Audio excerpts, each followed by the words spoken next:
What's that? He can't even stay in lane. He's too wide for me to overtake. What is that? It's an MAN for sure.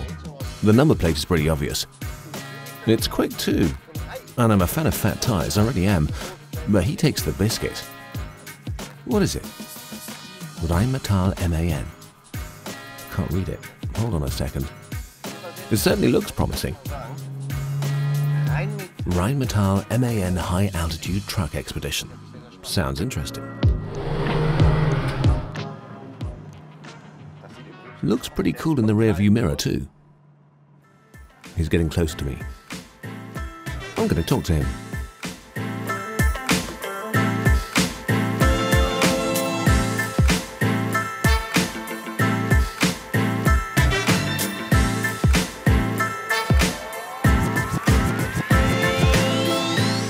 Now what, for heaven's sake, is that? It's an expedition truck, an experimental truck we want to break the high-altitude record with. The high-altitude record? Well, that makes sense from what's written on the back. That's right. Okay, that looks, how big are those hubs? 26.5 inches. Well, of course, and you have a great ladder too. So do you have a few minutes? If you have time, sure. I have time, yes.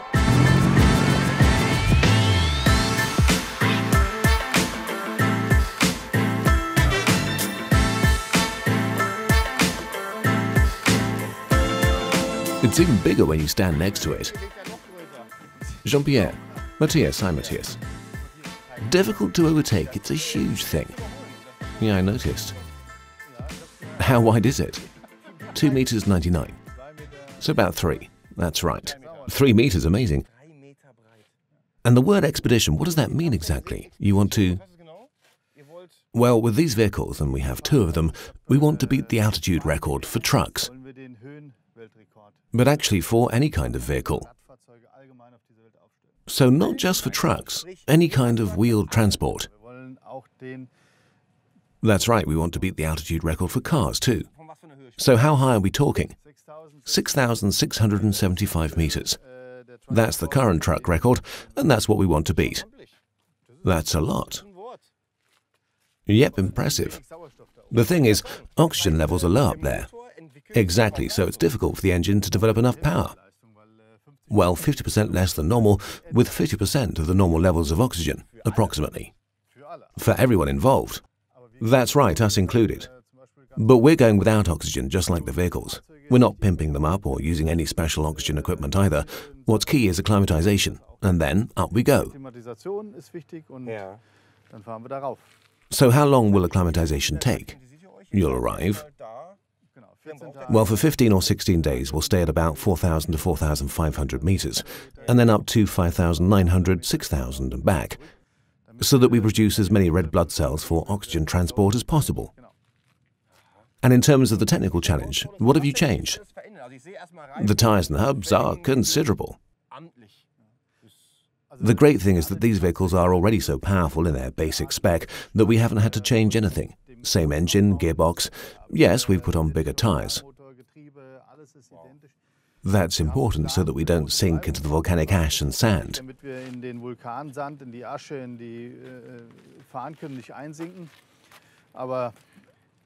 650, 55 R265. That's decent. Yep, decent. That's the impression it's supposed to make. So where's this record going to be set? In South America and Chile, on the highest volcano on Earth, the Ojos del Salado. Wow, so the ground will be correspondingly hard and pointy. Volcanic rock is very sharp, we know that from Iceland. There's a lot of snow and ice up there that we'll have to cross.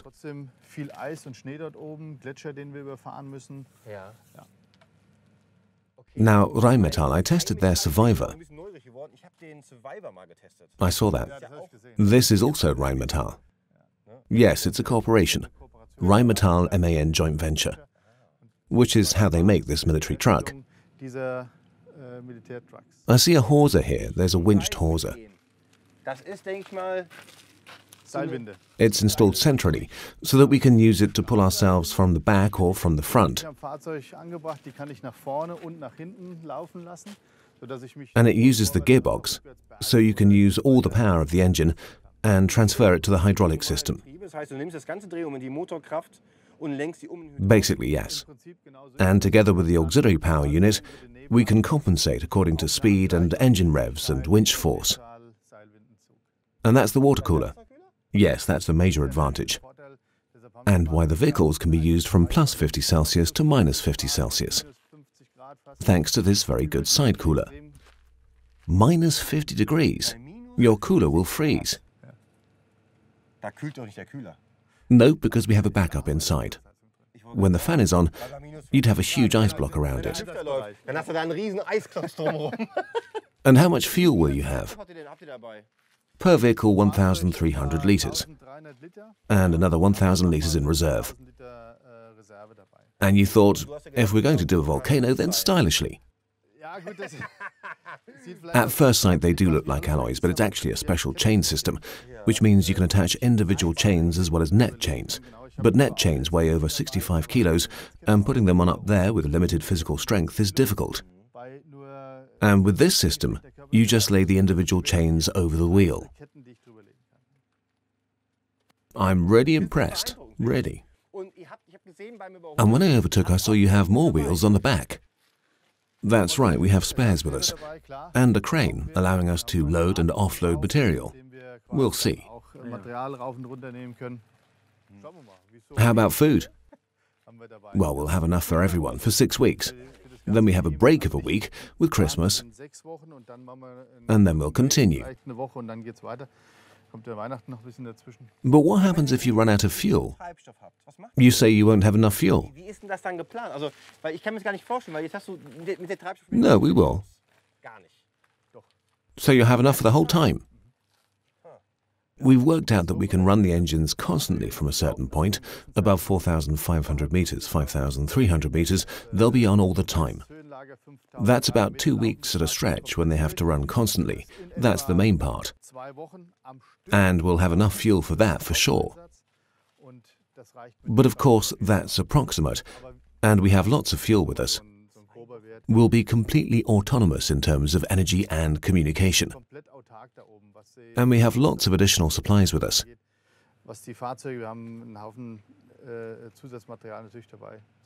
But no reversing camera, no. But there won't be cars like yours behind us anyway. Well, now you've really got me going, and I'm going to ask you straight out, can I have a drive? Just a quick one. Well, I guess you have a driving license. At the moment, yes. Okay then. Great. Of course, I have to admit I'm a huge fan of this vehicle. I've always wanted to convert one into a camper van. Do it, it's a great base. Now, okay, there's just one pedal. That's right, the gearbox is automatic. You step on the brake, and you have an ignition, and then the gears here at the side.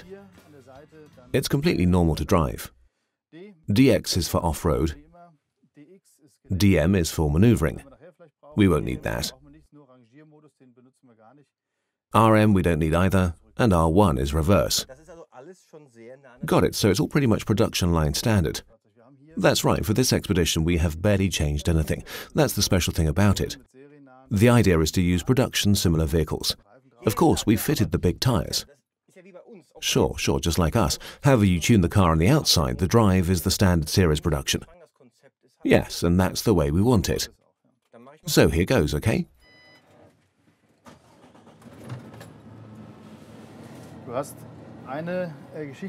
One thing, don't move the steering wheel when you're stationary. Let it roll a bit first. Here's the handbrake, and if you need brake assistance on a hill, you use this.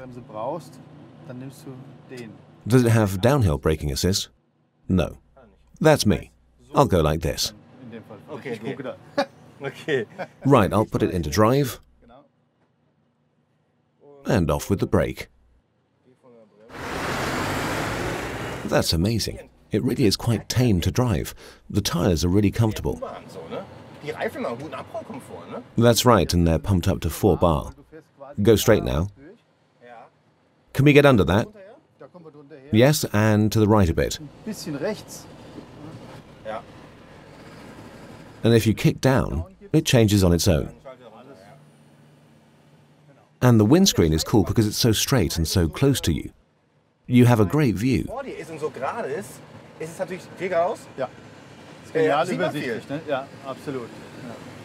So, you say 2 vehicles. How many people will be along for the ride?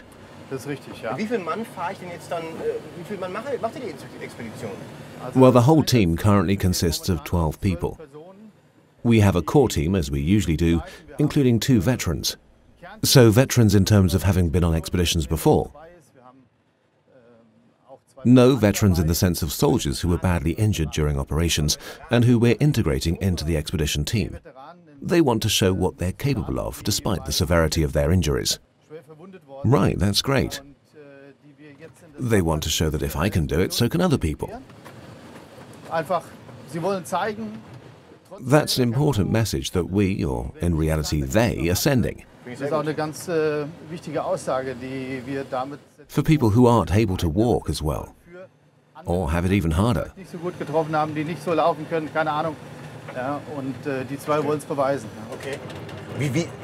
So now we're going 20. This is off-road.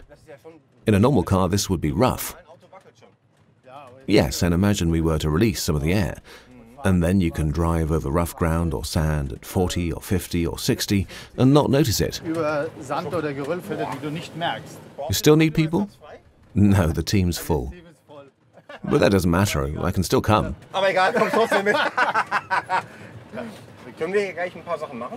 So, can we do some stuff here? We have a steep climb here, a steep descent there, a sharp curve. Let's get dirty. Fine.